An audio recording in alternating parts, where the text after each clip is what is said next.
السلام علیکم. میں امید کرتی ہوں آپ لوگ دنیا کے کسی بھی خطے میں اس چینل کو دیکھ رہے ہوں، انشاءاللہ خیریت سے ہوں گے. آپ لوگ جانتے ہی ہیں محرم کا مہینہ ہے اور آج کل عراق کا شہر کربلا، جہاں پر امام حسین کا مزار ہے، یہ شہر زائرین سے کھچا کھچ بھرا ہوا ہوتا ہے. کربلا بغداد سے 105 کلومیٹر دور اور نجف سے جہاں پر مولا علی کا روضہ ہے وہاں سے کوئی 90 کلومیٹر دور ہے.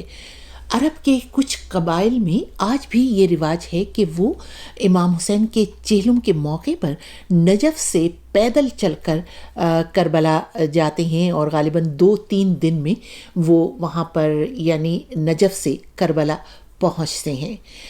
ہم لوگ بھی نجف سے جا رہے تھے، لیکن میں اور میرے گروپ کے کچھ دوسرے ساتھی ہم لوگ ایک بس میں سوار تھے.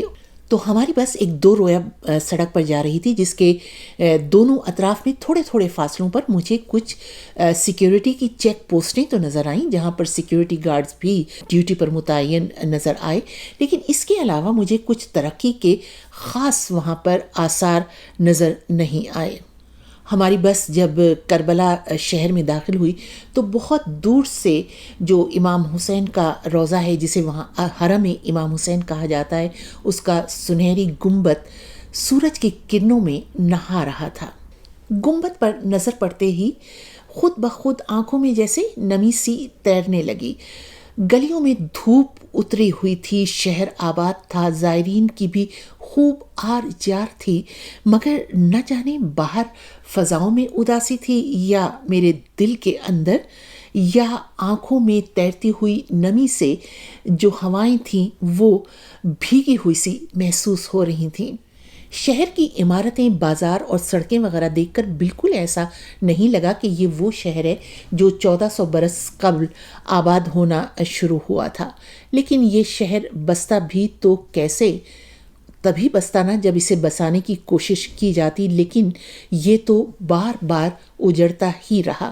امویوں اور عباسی دور حکومت میں امام مظلوم اور ان کے عزیزوں اور شہداء کی قبروں کے نشان جس طرح بار بار مٹانے کی کوشش کی جاتی رہی، وہ سب تاریخ کے صفحات میں محفوظ ہے. کئی مرتبہ یہاں پر ہل چلا دیے جاتے تھے قبروں پہ، اور پھر کبھی کبھی پانی چھوڑ دیا جاتا تھا.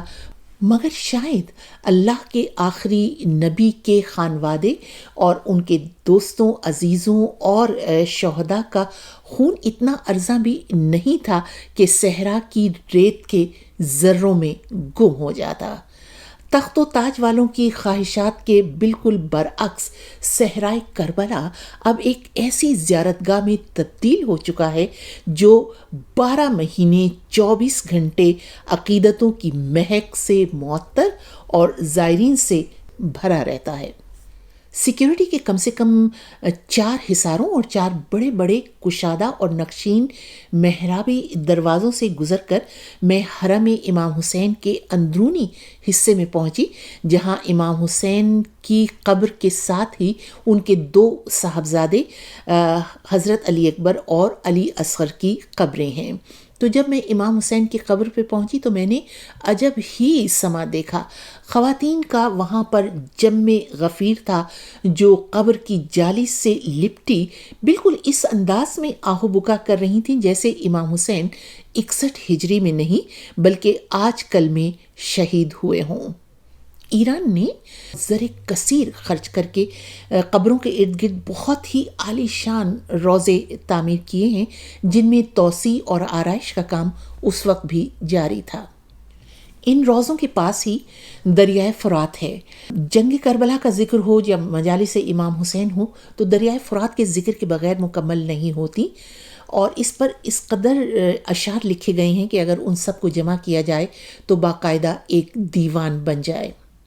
دریائے فرات اب ایک چھوٹی سی نالے نما نہر میں تبدیل ہو چکا ہے، جسے دونوں کناروں پر سیمنٹ کے پشتے بنا کر پانی روکا گیا ہے. یہ پانی دور سے گدلا سا نظر آ رہا تھا، لیکن میں اس میں ہاتھ ڈالے بغیر نہیں رہ سکی. پانی میں ہاتھ ڈالا تو جیسے 61 ہجری کے جو مناظر ہیں وہ آنکھوں میں اترنے لگے کہ یہ وہی جگہ ہے جہاں نبی کے راج دلاروں کا خون بہایا گیا تھا، اور یہ وہی پانی ہے جو آل رسول کے بچوں پر بند کر دیا گیا تھا، ان تک پہنچنے کی اجازت نہیں تھی۔ مگر کیا ہوا؟ نہ وہ خون بہانے والے رہے اور نہ پانی بند کرنے والے، مگر امام مظلوم کی قبر 1400 برس سے آج تک ظلم و جبر کے خلاف ڈٹ جانے کی داستان سنا رہی ہے۔ آپ لوگ بھی اگر کربلا گئے ہوں اور آپ نے کیا دیکھا، وہاں پر کیا محسوس کیا، اپنے تاثرات یہاں آ کر ضرور لکھیے گا۔